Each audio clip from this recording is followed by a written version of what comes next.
Bonjour, je m'appelle Laetitia Doche, je suis actrice et réalisatrice du film Le procès du chien, une comédie autour des femmes, des chiens et de l'écologie. Une comédie pour tout le monde, j'espère, avec Jean-Pascal Zadi et François Damiens.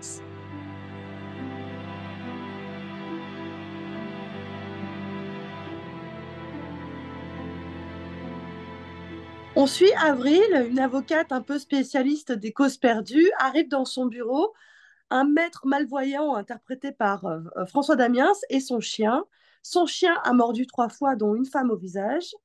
Et la dernière femme porte plainte contre François et pas contre le chien, parce que le chien, dans la loi, il est assimilé à une chose. C'est pour ça que on peut le détruire. On le tue pas parce que c'est une chose, on le détruit. Au procès, notre avocate des causes désespérées, Avril, arrive à prouver que le chien n'est pas une chose. Alors le juge dit, si c'est pas une chose, c'est possiblement un individu, donc il faut faire le procès du chien. Et commence un procès de chien qui va foutre le feu à la ville, si je peux me permettre, et bouleverser profondément notre avocate, parce que les chiens et les femmes ont un peu plus en commun que ce qu'on pense.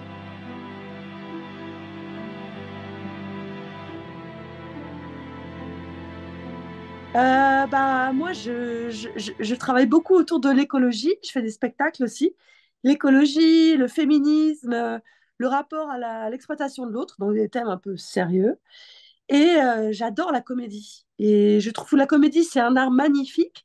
Et j'avais très envie de faire une comédie qui parle de vraies questions de fond, qui nous fasse passer un beau moment et qui nous fasse aussi réfléchir sur maintenant, sur notre époque.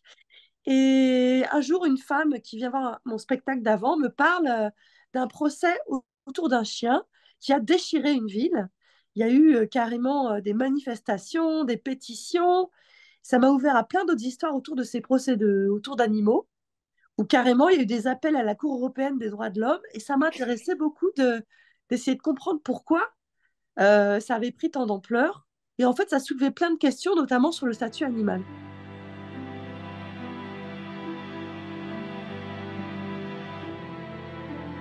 J'ai un amour, moi, pour, je sais pas si je dirais la loufoquerie, mais un style de comédie libre, comme peut l'être Marie à tout prix, ou même les films de Pierre Salvadori avec un ton plus mélancolique, de ton, qu'on sache pas exactement où les choses vont, que la scène d'après, tout d'un coup, elle est plus grave que la scène d'avant. Donc je voulais une comédie où on puisse bouger de ton, comme la vie, pour moi, bouge de ton. Le matin, je sais jamais dans quel film je vais être durant la journée, et je change à peu près 5 fois de film, quoi.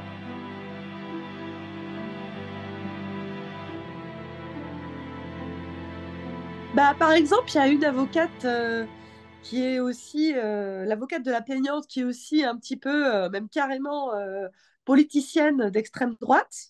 Et que pendant tout le film, on trouve qu'elle est un petit peu ridicule, on se moque d'elle et tout ça, un peu caricaturale. En fait, c'est mes peurs qu'il y a dedans.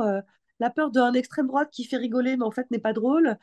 Et la peur des réseaux sociaux qui où tout prend énormément d'ampleur. Finalement, sans vrai jugement, sans vraie réflexion, un vrai jugement argumenté, quoi.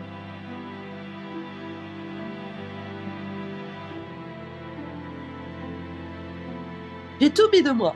Il y a tout de moi dedans. Si vous voyez le film, vous me connaissez vraiment très très bien. Ce qui me plaisait, c'était ces femmes de mon âge, je dirais entre 35 et 45, qui ont grandi avec d'autres règles que celles de maintenant par rapport aux hommes et qui n'ont pas non plus le mode d'emploi des filles de 20 ans, quoi. Donc, ils sont un peu paumés. Cette avocate que je représente, je joue dedans, je joue ce rôle, a des problèmes de voix. Elle n'arrive pas à trouver sa voix. Et au tribunal, c'est un peu embêtant parce qu'elle a la voix qui part dans tous les sens.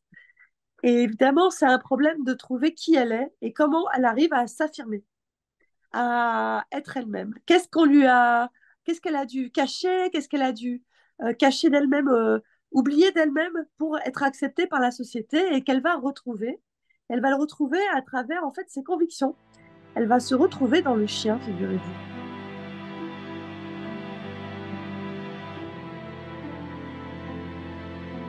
Moi, j'écris aussi des pièces de théâtre et j'ai toujours trouvé un bon équilibre à donner tout pour d'autres, à servir les autres et à jamais oublier que moi aussi j'ai des choses à exprimer. Et c'est cette histoire, je ne sais pas si je vais faire des films de manière régulière, je pense que je vais en faire d'autres, Mais ça va être important pour moi de changer de casquette. Et dès que j'ai une histoire importante, forte que j'ai dans le ventre à raconter, essayer de la raconter, oui.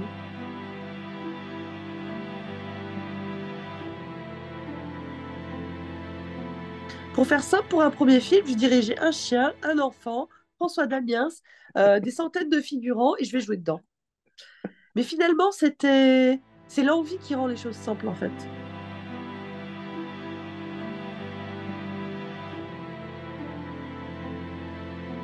D'abord, le premier truc, ça a été de trouver le chien et les dresseurs.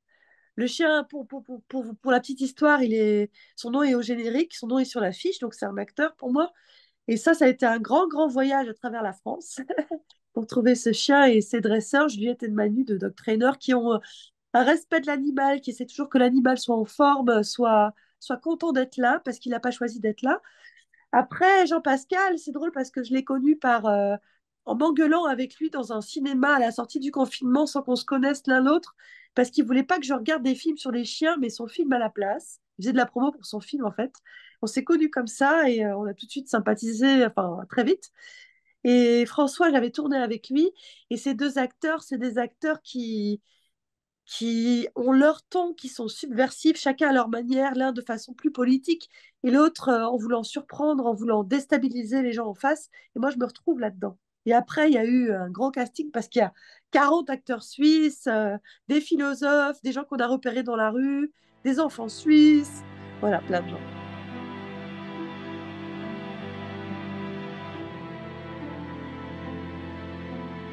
Bah, c'est beaucoup de théâtre en fait. Ça ressemble au théâtre. Ce qui est agréable, c'est que tout le monde a des petites interventions et c'est comme un concert. Tout le monde doit jouer en même temps. Donc c'est à deux caméras, on filme tout en même temps.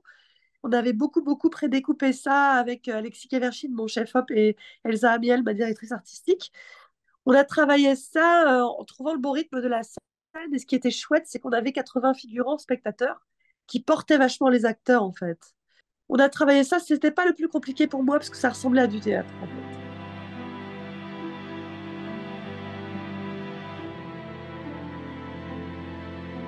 Moi, j'aime beaucoup le festival du film d'Angoulême. Là, en plus, on est en sélection officielle, ça veut dire qu'il va y avoir 5, 6 avant-premières. On va pouvoir tester le film.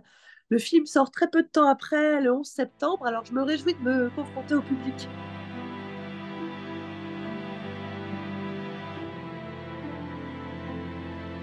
Le meilleur souvenir de film dans un pré francophone, c'est moi, mon film en Suisse, avec un acteur belge, une actrice québécoise, un acteur franco-ivoirien, plein d'acteurs suisses, et tous ces gens qui se retrouvent tous les mercredis autour de la fondue, une fois par semaine.